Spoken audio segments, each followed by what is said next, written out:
And that brings us to the golden arrow of consumption. This is the heart of the system, the engine that drives it. It is so important that protecting this arrow has become the top priority for both of these guys. That's why after 9/11, when our country was in shock and President Bush could have suggested any number of appropriate things, to grieve, to pray, to hope. No, he said to shop. To shop! We have become a nation of consumers. Our primary identity has become that of being consumers, not mothers, teachers, farmers, but consumers. The primary way that our value is measured and demonstrated is by how much we contribute to this arrow, how much we consume. And do we? We shop and shop and shop, keep the materials flowing, and flow they do. Guess what percentage of total materials flow through this system is still in product or use 6 months after their date of sale in North America? 50%? 20%? No, 1%. 1. In other words, 99% of the stuff we harvest, mine, process, transport, 99% of the stuff we run through this system is trashed within 6 months. Now, how can we run a planet with that level of materials throughput? It wasn't always like this.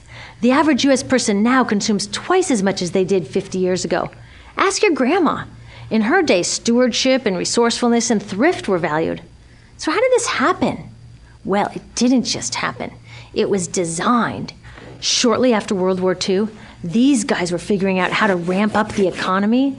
Retailing analyst Victor Lebeau articulated the solution that's become the norm for the whole system. He said, our enormously productive economy demands that we make consumption our way of life, that we convert the buying and use of goods into rituals, that we seek our spiritual satisfaction, our ego satisfaction in consumption. We need things consumed, burned up, replaced, and discarded at an ever-accelerating rate. President Eisenhower's Council of Economic Advisors chairman said that the American economy's ultimate purpose is to produce more consumer goods. More consumer goods? Our ultimate purpose? Not provide health care or education or safe transportation or sustainability or justice? Consumer goods? How did they get us to jump on board this program so enthusiastically? Well, 2 of their most effective strategies are planned obsolescence and perceived obsolescence. Planned obsolescence is another word for designed for the dump. It means they actually make stuff to be useless as quickly as possible, so we'll chuck it and buy a new one. It's obvious with things like plastic bags and coffee cups, but now it's even big stuff. Mops, DVDs, cameras, barbecues even, everything. Even computers. Have you noticed that when you buy a computer now, the technology is changing so fast that in just a couple of years, it's actually an impediment to communication? I was curious about this, so I opened up a big desktop computer to see what was inside. And I found out that the piece that changes each year is just a tiny little piece in the corner. But you can't just change that one piece because each new version is a different shape. So you gotta chuck the whole thing and buy a new one. So I was reading industrial design journals from the 1950s when planned obsolescence was really catching on. These designers are so open about it. They actually discuss how fast can they make stuff break that still leaves the consumer having enough faith in the product to go out and buy another one. It was so intentional. But stuff cannot break fast enough to keep this arrow afloat. So there's also perceived obsolescence. Now, perceived obsolescence convinces us to throw away stuff that is still perfectly useful. How do they do that? Well, they change the way the stuff looks. So if you bought your stuff a couple of years ago, everyone can tell that you haven't contributed to this arrow recently. And since the way we demonstrate our value is contributing to this arrow, it can be embarrassing. Like, I've had the same fat white computer monitor on my desk for 5 years. My coworker just got a new computer. She has a flat, shiny, sleek monitor. It matches her computer, it matches her phone, even her pen stand.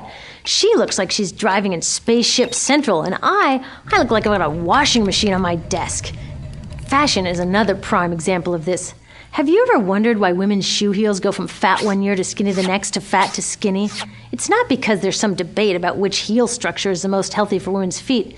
It's because wearing fat heels in a skinny heel year shows everybody that you haven't contributed to that arrow as recently, so you're not as valuable as that person in skinny heels next to you, or more likely in some ad. It's to keep us buying new shoes. Advertisements and media in general plays a big role in this.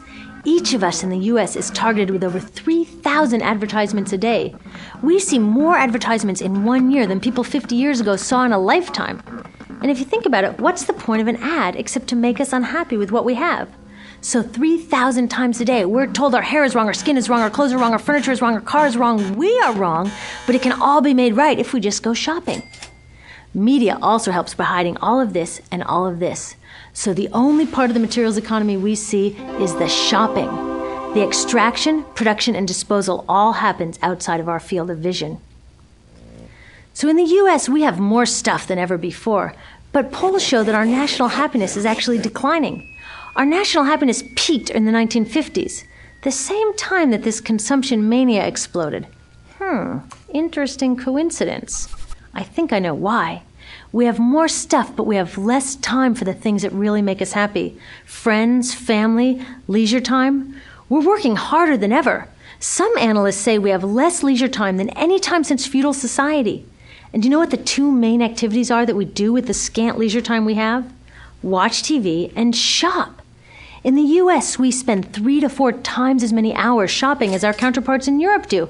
So we're in this ridiculous situation where we go to work, maybe 2 jobs even, and we come home and we're exhausted. So we plop down on our new couch and watch TV, and the commercials tell us you suck. So you got to go to the mall to buy something to feel better, and then you got to go to work more to pay for the stuff you just bought. So you come home and you're more tired, so you sit down and you watch more TV, and it tells you to go to the mall again. And we're on this crazy work, watch, spend treadmill, and we could just stop.